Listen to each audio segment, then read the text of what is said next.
And Bruce Arians is adding pressure now to Brady and the team. During an interview yesterday, Arians said that this year was, quote, Super Bowl or bust. So, Shannon, do you like that he said this? Skip, everybody knows that. That's always, that's it. When you're dealing with a Brady, when you're dealing with a Peyton Manning, when you're dealing with now with Mahomes, Skip, you can't get around it. It's not good enough to just win the division. It's not about NFC championship. Skip, that man has won 9 AFC championship games. You think he gives a damn about going to the NFC championship and that's it? No, it's all about Super Bowls.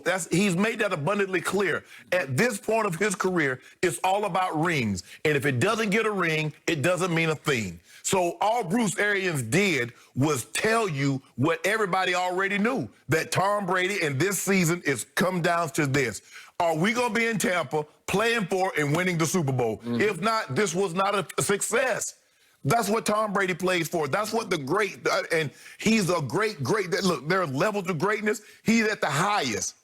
He's at the highest video game. You know, whatever video game you guys are playing now, whatever the highest level is, that's what Tom Brady represents. And what he's chasing, it ain't Pro Bowl. Yeah, it'd have been nice to go to another team and make the Pro Bowl. He didn't do that. Yeah, it'd be nice to get, but that is not what he plays for. Tom Brady is all about Super Bowls. Can he get another one? And that's all that matters. So Bruce Arians did not tell me anything that I didn't already know. But that same pressure is on Patrick Mahomes. That same pressure is on Aaron Rodgers, is on Drew Brees.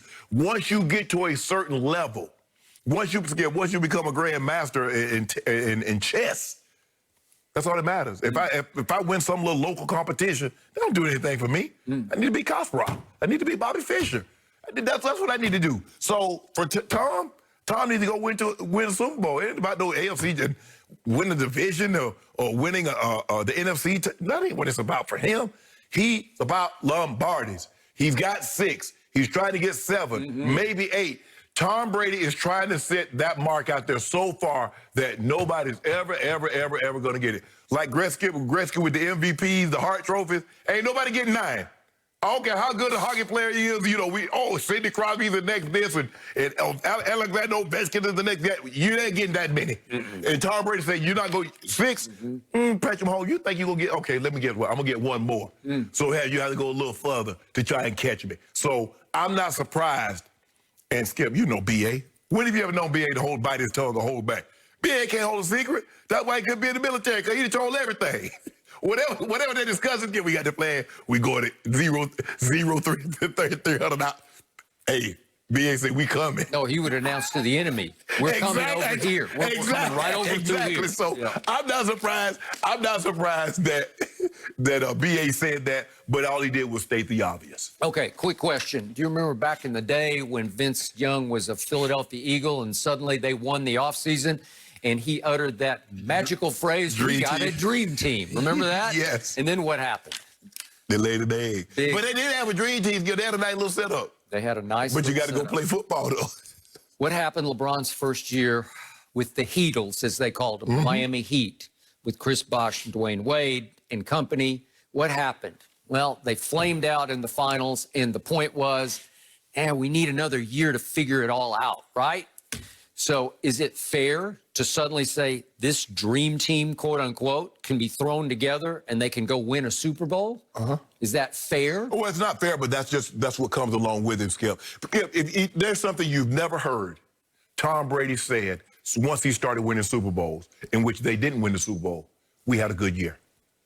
Because a good year for them, a good year for a lot of teams is, winning your division, winning 13, 14 games, win your division, make a playoff run. You never heard him say that. Peyton Manning never says that. Aaron Rodgers, no. Okay. Bruce Arians would have been within his rights, though, when asked that question, to temper expectations by saying, hey, remember, we threw a lot of new pieces into our puzzle this year, and it may take us a little while to figure it out. I hope we figure it out this time, but maybe it'll be next year. You couldn't crush him for saying that, because that's more the truth of it. That's more coach speak. Yeah. But that's not BA speak. Okay, it's not BA speak. So I'm with you about, I love that he acknowledged this, because he embraced it and he owned it, because it is the flat out in your face truth. It is. Even though they added the GOAT quarterback, and then they added the GOAT tight end. And then, wait a second, they go get Antonio Brown when they're 6-2 and try to force him into the mix. And remember, they added Leonard Fournette on the fly and LaShawn McCoy on the fly. Everything's new there. And then they are playing 4 rookies a lot of snaps because Tristan Wirfs has started every game at right tackle. And I think he's been really good because Pro Football Focus loves him. Okay? So that's a stalwart, but he's a rookie. And it's all new to him. And Antoine Winfield Jr. has become a staple in the secondary as a raw rookie. Playing free safety. You love it? I try to love it, but I realize he's going to make some mistakes. And they are torchable. And then my little man, Keyshawn Vaughn from Vanderbilt, their 3rd-round pick, he's playing more and more, in part because Ronald Jones was hurt with a finger. Had a finger that was fractured. I think he's going to be back for Sunday. They said probably, maybe, but at least for the playoff run. But Keyshawn Vaughn ran 15 times at Detroit for 62 yards. So now you're playing another rookie. And then Tyler Johnson has caught some key balls for them, another rookie out of Minnesota, in their receiver rotation. He's fallen out a little bit because Antonio's taken more and more of the targets and snaps. But the point is, that's a lot of new pieces to throw into a team that was 7-9 and had a losing tradition. And then to just snap your fingers and say Super Bowl or bust, is that fair? It's not fair, but it is reality. Skip, when LeBron James goes anywhere, what's the expectation? Okay, I got it. I mean, he went to the Lakers. The Lakers hadn't been to the playoffs in years, and they got all these. They got B.I. Young, Lonzo Ball Young, Kuz, all these young guys. It's Kevin Durant has been off for 18 months. What's the expectation when he go to Brooklyn Nets? It's championship or bust. That's what comes along with these transcendent and generational guys. That's the expectation. Okay, but with Katie and Kyrie, I think expectations were tempered because they were both coming off injuries. Kevin, a very serious injury that cost him so much time that you say, is he really going to be the same? I didn't get runaway expectations like they're going to sweep the East. You know? No, not sweep. But now, Skip, they're looking at him. They're like, now you are. Kevin Durant look like the Kevin Durant. Oh, they favor. Basically, everybody who might have thought it was going to be Milwaukee or might have been Philly have switched their pick and says, if those 2 guys stay healthy, they're coming out of the East. Because that's the expectations when you're dealing with guys. And that's just the expectation that comes along when you have Tom Brady on your roster. It's Super Bowl or nothing. That's all it is. Okay. So before the year started, I picked Tampa Bay to win it all. To certainly win the NFC. It feels weird saying that Tom Brady's in the NFC, but he is. And I believe he chose Tampa Bay because the Super Bowl is going to be played in Tampa Stadium. No, I believe he chose Tampa Bay because they had Mike Evans, they had Chris Godwin. I got that, but the cherry on top games after what happened against Arizona on Monday Night Football at Jerry World, 38-10 and another 300 yards rushing. Baker and company went in there and rang up 307. My team was on a historic pace to allow the most rush yards in the history of the National Football League. And all of a sudden, we have flipped the script. So, you know what? I'm impervious to today to any kind of ridicule that's going to come from across the table, because you can say we're the lesser of evils in the NFC league. You are. You can say we're only the best of the worst division in the history of football, and you can have that, and I don't care. I even saw a tweet from John Machota, who covers the Cowboys for The Athletic, in which he detailed the Cowboys' quote-unquote road to the Super Bowl.